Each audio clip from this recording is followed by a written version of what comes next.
महाभारत में जब अर्जुन के सामने कर्ण की हार हुई तो टूटे रथ के पहिए के पास खड़े होकर, धूल और खून से लथपथ होकर, थकान में टूटकर और आंखों में पीड़ा लेकर उसने भगवान श्री कृष्ण से यह सवाल पूछा कि भगवान, मेरा क्या कसूर था?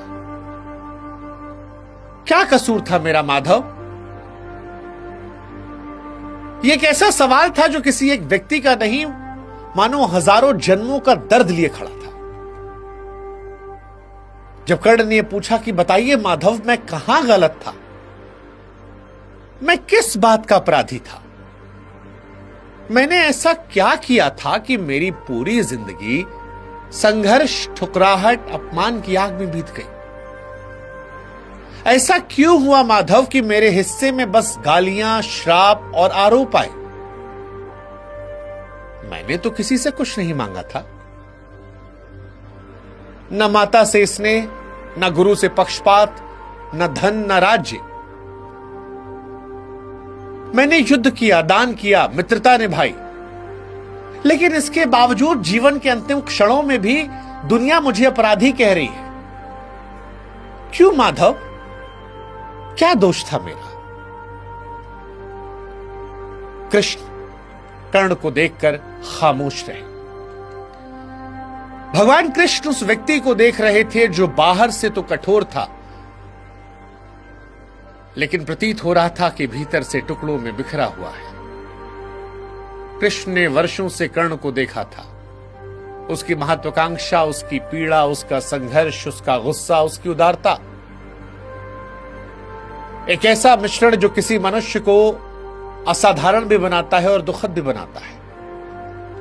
कृष्ण जानते थे कि यह सवाल केवल शब्द नहीं है, यह किसी थके हुए योद्धा की आखिरी चीख है, एक ऐसी चीख जो शायद देवताओं तक भी नहीं पहुंची थी।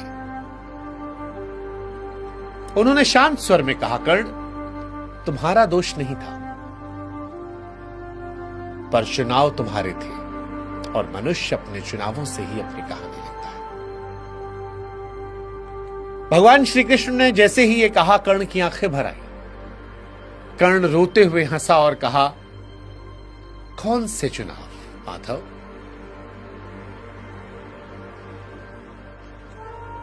इन आंसुओं के साथ जो हंसी थी उसमें व्यंग्य भी था, पीड़ा भी। उसने पूछा, मैंने कौन सा रास्ता चुना था माधव? कब जीवन में मेरे हाथ में कुछ था? मैं जन्मा तो अवैध संतान की तरह। जिस मां की गोद में होना था, उस मां ने समाज के डर से मुझे पानी में बहा दिया। जिसने मुझे पाला वो महान था, लेकिन उसी की जाति मेरा अभिशाप बन गई। जब मैं दुनिया के सामने खड़ा हुआ तो मेरे कौशल से पहले मेरे खून की जांच हुई। मैं राजसी था पर रथ चलाने वाला कहलाया। मैं क्षत्रिय का पुत्र था पर सूत का बेटा बना दिया गया। जब मैं सीखना चाहता था, बढ़ना चाहता था, तो लोग मेरे जन्म पर ताला लगा देते थे। जब मैं युद्ध में आया तो इंद्र ने मुझसे कुंडल कवच मांग लिया। अर्जुन के रथ पर हनुमान जी बैठे थे और टूटे हुए रथ पर मेरा वध करने अर्जुन चल पड़ा। आप बताइए, कहां था मेरे पास चुनाव? मेरा रास्ता तो उसी दिन बंद हो गया था जिस दिन मैं आंख खोलने के लिए तैयार नहीं था। भगवान कृष्ण की आंखें इन सवालों के बाद स्थिर थी, न नरम न कठोर, केवल सत्य का भार लिए खड़ी थी। कृष्ण कहते हैं कि दुनिया का निर्णय तुम्हारी नियति तय कर सकता है, पर तुम्हारे कर्म नहीं। तुम समाज के द्वारा ठुकराए गए, ये ठीक है, पर तुम उस ठुकराहट को अपने निर्णयों का आधार ना बनाते तो कौन सा नियम रोके रख सकता था? तुम चाहते तो उस समय सबसे ऊंचा धर्म बन सकते थे, पर तुमने क्या चुना? तुमने दुर्योधन को चुना। कृष्ण जैसे ही ये कहते हैं, कर्ण कहता है कि माधव, मैंने दुर्योधन को चुना? नहीं माधव, मैंने नहीं, दुर्योधन ने चुना।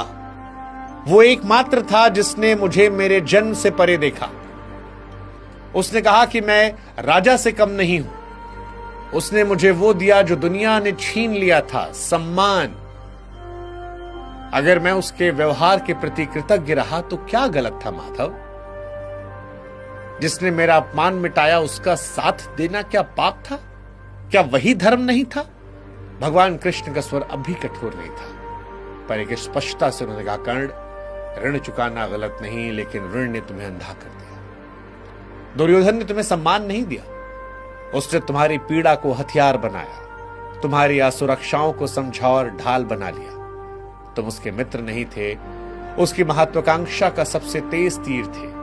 वो जानता था कि तुम महान हो, वो जानता था कि तुम्हें बस मान्यता चाहिए, और उसने उसी भूख में अपनी मुहर लगा दी। कर्ण की आंखों में चोट थी, लेकिन भीतर कहीं स्वीकार की एक हल्की सी लकीर भी। फिर वो धीरे से कहा, अगर दुर्योधन नहीं होता तो मैं कहां होता आज भी मुझे सूत कहकर समाज धकेल देता। उसने मुझे स्थान दिया, मुझे राज्य दिया, मुझे वो बनाया जो मैं हमेशा से बनना चाहता था। कृष्ण बोले कि उसी स्थान के बदले तुमने द्रौपदी का अपमान होते हुए देखा और तुम खामोश रहे। उसी राज्य के बदले तुम अधर्म को ढकने की कोशिश की। तुमने उसकी लड़ाई अपनी लड़ाई मानी, जबकि युद्ध उसकी महत्वाकांक्षा का था, तुम्हारे धर्म का नहीं। कृष्ण कहे कि कर्ण, तुम महान थे, पर तुम्हारी महानता सदा किसी और की सत्ता की दासी रही। तुम स्वतंत्र हो सकते थे, पर तुमने खुद अपने पैरों में दुर्योधन का बंधन डाल दिया। ये शब्द कर्ण की आत्मा में उतर गए। वो कुछ देर शांत रहा, फिर कहा कि माधव, लेकिन मैं दोषी कैसे हूं? मेरा जन्म मेरा अपराध था क्या? क्या मां का त्याग मेरा पाप था? क्या गुरुओं की उपेक्षा मेरी गलती थी? क्या अर्जुन को मिला आशीर्वाद और मुझे मिला श्राप किसी कर्म का फल थे? मेरा कवच कुंडल छीना जाना मेरी गलती थी? और आप कहते हैं चुनाव। इन सब में कहां चुनाव था? कृष्ण कहते हैं कि नहीं कर्ण, तुम्हारा दोष नहीं था, यह सब परीक्षा थी। पर परीक्षा में मनुष्य टूटेगा या तपेगा, ये वो चुनता है। अर्जुन और तुम दोनों महान थे, बस फर्क इतना था कि अर्जुन ने अपने भीतर की पीड़ाओं को शक्ति में बदला और तुमने अपने अन्याय को क्रोध में। क्रोध मनुष्य को अंधा कर देता है कर्ण, और अंधे होकर चुना गया मार्ग अगर चमकदार भी दिखे तो विनाश की तरफ ले जाता है। इसके बाद कर्ण श्री कृष्ण की तरफ नजरें उठाकर देखता है, थोड़ी नम, थोड़ी दोषी, थोड़ी थकी हुई। कहता है, फिर भी माधव बताइए ना, दोष क्या था मेरा? कृष्ण कहते हैं कि तुम्हारा दोष ये नहीं था कि तुम सूत पुत्र कहलाए। दोष ये था कि तुमने इस उपाधि को अपने स्वाभिमान से बड़ा बना लिया। दोष ये नहीं था कि समाज ने तुम्हें ठुकरा दिया। दोष ये था कि तुमने उस ठुकराहट को अपना धर्म बना लिया। दोष ये नहीं था कि दुर्योधन ने तुम्हें मित्र कहा। दोष ये था कि तुमने मित्रता के नाम पर न्याय को अनदेखा कर दिया। दोष ये नहीं था कर्ण कि तुमसे गलतियां हुई। दोष ये था कि तुमने उन्हें भाग्य कहकर स्वीकार कर लिया, सुधारने की कोशिश नहीं की। और ये सबसे बड़ा दोष था कि तुमने जीवन भर अपने घावों को देखा, पर अपनी प्रकाशमता को कभी नहीं देखा। तुमने खुद को कभी क्षमा नहीं किया। कर्ण खामोश रहता है, मानो भीतर कोई पुरानी दीवार पहली बार टूटने लगी हो। कृष्ण ने उसे कंधे पर हाथ रखा और कहा, कर्ण, तुम्हें लगता है कि तुम्हारी महानता किसी ने समझी नहीं, पर सच्चाई यह है कि तुम्हारी महानता उस दिन अमर हो गई जब तुमने कवच कुंडल दान कर दिए थे। तुम अर्जुन से श्रेष्ठ धनुर्धर बन सकते थे, तुम दुर्योधन से बड़े राजा बन सकते थे, तुम स्वयं अपने भाग्य से भी ऊपर उठ सकते थे, पर तुमने सदा अपना प्रकाश किसी और की छाया में मिटाने में खर्च कर दिया। सूर्य पुत्र होकर भी तुमने दूसरों की अंधेरी राहें रोशन की, पर अपनी राह कभी नहीं की। कृष्ण ने फिर कहा कि दोष तुम्हारा सिर्फ इतना था कर्ण कि तुमने जीवन भर अपने अधिकार खोजे, पर सत्य नहीं खोजा। सत्य नहीं खोजा। कहानी यह नहीं कि कर्ण दोषी नहीं था। कर्ण केवल एक ऐसा मनुष्य था जिसने अपने घावों को अपने निर्णयों पर हावी होने दिया। आज कर्ण हर उस व्यक्ति का दर्पण है जो अपने जन्म को अभिशाप समझता है, जो अपने भीतर की महिमा को दुनिया की ठुकराहट में खो देता है। जब तक मनुष्य अपनी कीमत दूसरों की नजरों से तौलता रहेगा, वो कर्ण बनकर गिरेगा, बार बार बार बार। कर्ण आज भी एक इंसान की कहानी नहीं है, एक आईना है, दर्पण है, जिसमें हम सब हर रोज कहीं ना कहीं खुद को देखते हैं। क्योंकि हम में से हर वो व्यक्ति जो अपनी कीमत दुनिया से मांगता है, जो अपने घावों से अपनी पहचान बनाता है, जो दूसरों की परछाइयों में प्रकाश होता है, वो कर्ण है। और कृष्ण का संदेश भी उतना सरल है। नियति जन्म देती है कर्ण,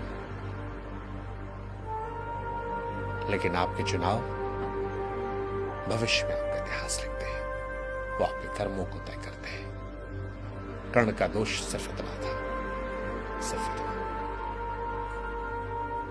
ये संवाद कृष्ण और कर्ण का आपको कैसा लगा? इससे क्या आप जीवन में सीखते हैं? आप कमेंट सेक्शन में बताइएगा। भक्ति बुक से जुड़िएगा, हमारी इस मुहिम का हिस्सा बनिएगा। कोई और किस्सा, कोई और कहानी, कोई और संवाद सुनना हो तो बताइएगा, वो भी आप तक पहुंचाएंगे। फिलहाल जय श्री कृष्ण और भक्ति बुक से जुड़िएगा सर।